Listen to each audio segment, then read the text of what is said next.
வணக்கம். இன்றைய செய்திகள். தமிழகத்தில் பெண்களுக்கு எதிரான குற்றங்களுக்கு விரைவாக தீர்வு காண 10 மாவட்டங்களில் நாரி அதாலத் திட்டம் செயல்படுத்த நடவடிக்கை எடுக்கப்பட்டுள்ளது. மத்திய அரசின் மகளிர் மற்றும் குழந்தைகள் மேம்பாட்டு அமைச்சகத்தால் மிஷன் சக்தி திட்டத்தின் கீழ் நாரி அதாலத் என்னும் மாற்று குறைதீர் அமைப்பு அறிமுகப்படுத்தப்பட்டது.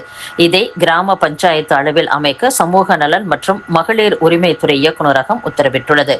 கோவை, சேலம், மதுரை, திருவண்ணாமலை, திருப்பூர், திருச்சி, தஞ்சாவூர், விருதுநகர், ராமநாதபுரம் உள்ளிட்ட 10 மாவட்டங்களில் இந்த அமைப்பு அமைக்கப்பட உள்ளது. பெண்களுக்கு எதிரான குழந்தை திருமணம், குடும்ப வன்முறை, வரதட்சணை கொடுமை மற்றும் சிறு தகராறுகளுக்கு நீதிமன்றங்களுக்கு செல்லாமல் சுமூகமாக பேசி தீர்வு காண 7 உறுப்பினர்கள் கொண்ட இக்குழு உருவாக்கப்படும் என்றும், முதற்கட்டமாக தேர்ந்தெடுக்கப்பட்ட மாவட்டங்களில் பெண்களுக்கு எதிரான வழக்குகள் அதிக அளவில் பதிவாகும் வட்டாரங்களை தேர்வு செய்து இந்த குழுவை அமைக்க அந்த இயக்குநரகம் உத்தரவிட்டுள்ளது. மதுரை மீனாட்சி அம்மன் கோவிலுக்குள் தடை செய்யப்பட்ட புகையிலை பொருட்கள், மது பாட்டில்கள் கண்டெடுக்கப்பட்டதாக செயற்கை நுண்ணறிவு தொழில்நுட்பத்தை பயன்படுத்தி சமூக வலைதளத்தில் படங்கள் வெளியிட்ட நபர் குறித்து போலீசார் விசாரித்து வருகின்றனர். மதுரை மீனாட்சி அம்மன் கோவில் கும்பாபிஷேகம் இந்த ஆண்டு செப்டம்பர் 17ஆம் தேதி நடைபெறவுள்ள நிலையில் கோவில் பாதுகாப்புக்கு சவால் விடும் வகையில் ஒற்றாமரை குளத்தில் ரீல்ஸ் எடுப்பது, கோவில் வளாகத்தை ட்ரோன் மூலம் படம் பிடிப்பது என அத்துமீறல்கள் தொடர்கின்றன. கோவிலுக்குள் அலைபேசி கொண்டு செல்ல தடை உள்ள நிலையிலும் ரீல்ஸ் எடுத்த 2 பேர் மீது போலீசார் இன்னும் வழக்கு பதிவு செய்யவில்லை. ட்ரோன் மூலம் மீனாட்சி கோயிலை வீடியோ எடுத்தது தொடர்பாக வழக்கு பதிவு செய்யப்பட்டுள்ளது. இந்நிலையில் கோவில் கோசாலை பகுதியில் தடை செய்யப்பட்ட சிகரெட், பாக்கு உள்ளிட்ட பொருட்கள், திருக்கல்யாண மண்டபம் அருகே மதுபாட்டில்களும் இருந்ததாக சமூக வலைதளத்தில் படங்களுடன் வைரலானது. இந்நிலையில் அதிர்ச்சி அடைந்த கோவில் நிர்வாகமும் போலீசாரும் விசாரணை மேற்கொண்டதில் அந்த படங்கள் AI தொழில்நுட்பத்தில் உருவாக்கப்பட்டது என்பது தெரியவந்துள்ளது. இது குறித்து சைபர் கிரைம் போலீசார் விசாரணை மேற்கொள்ள உள்ளனர். இதுபோன்ற விஷமத்தனமான செயல்களில் ஈடுபட்டால் கைது நடவடிக்கை பாயும் என்றும் போலீசார் எச்சரித்துள்ளனர்.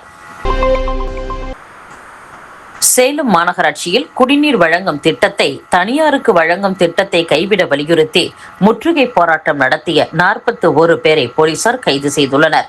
சேலம் மாநகராட்சி மக்களுக்கு 24 மணி நேரம் குடிநீர் வழங்கும் திட்டம் தனியார் பங்களிப்புடன் அமல்படுத்த அரசாணை வெளியிடப்பட்டுள்ளது. இந்த திட்டத்தை கைவிட வலியுறுத்தி இந்திய ஜனநாயக வாலிபர் சங்கத்தின் மாநில செயற்குழு உறுப்பினர் தினேஷ் தலைமையில் கோட்டை மைதானத்தில் இருந்து மாவட்ட ஆட்சியர் அலுவலகத்தை முற்றுகையிட வந்தனர். அப்போது போலீசார் வழியில் அவர்களை நிறுத்தி கலைந்து செல்ல வலியுறுத்தினர். அவர்கள் மறுக்கவே தள்ளுமுள்ளு ஏற்பட்டது. அதில் பலரும் மாநகராட்சி அலுவலகத்திற்குள் புகுந்தனர். பலரும் நுழைவாயில் முன் அமர்ந்து முற்றுகை போராட்டம் நடத்தினர். இதில் பேச்சுவார்த்தை நடத்தியும் போராட்டத்தை கைவிடாததால் 5 பெண்கள் உட்பட 41 பேரை போலீசார் கைது செய்து தனியார் மண்டபத்தில் தங்க வைத்தனர்.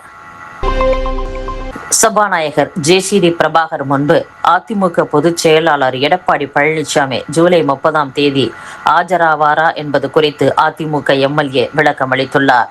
நாங்கள் கேட்ட விளக்கங்களை சபாநாயகர் JCD பிரபாகர் தந்த பின் நேரில் ஆஜராவது குறித்து அதிமுக பொதுச் செயலாளர் பழனிசாமி உரிய முடிவு எடுப்பார் என்று அதிமுக MLA அக்னி கிருஷ்ணமூர்த்தி தெரிவித்துள்ளார்.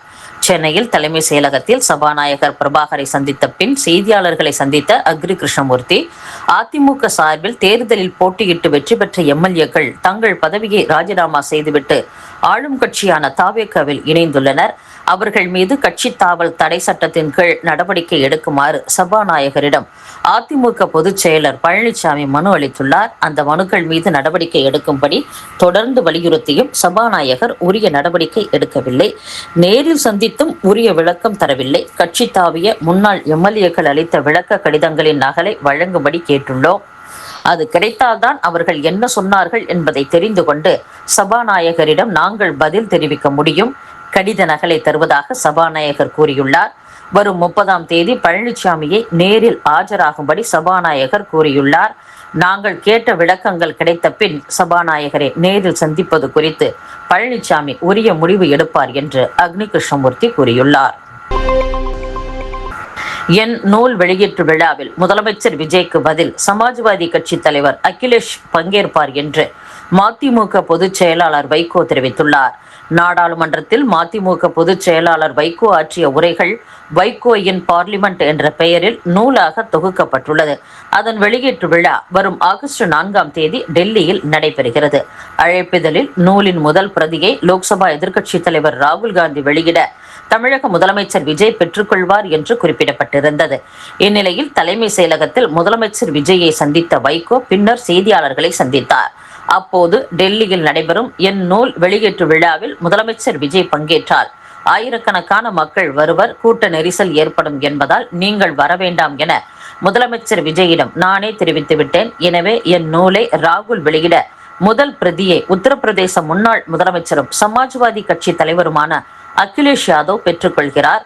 தமிழ் மொழிபெயர்ப்பு நூல் வெளியிடும் போது அந்த விழாவில் முதலமைச்சர் விஜய் பங்கேற்க வேண்டும் என கோரிக்கை விடுத்தேன். அவசியம் பங்கேற்கிறேன் என்று முதலமைச்சர் கூறியுள்ளார் என்று வைகோ பேசியுள்ளார்.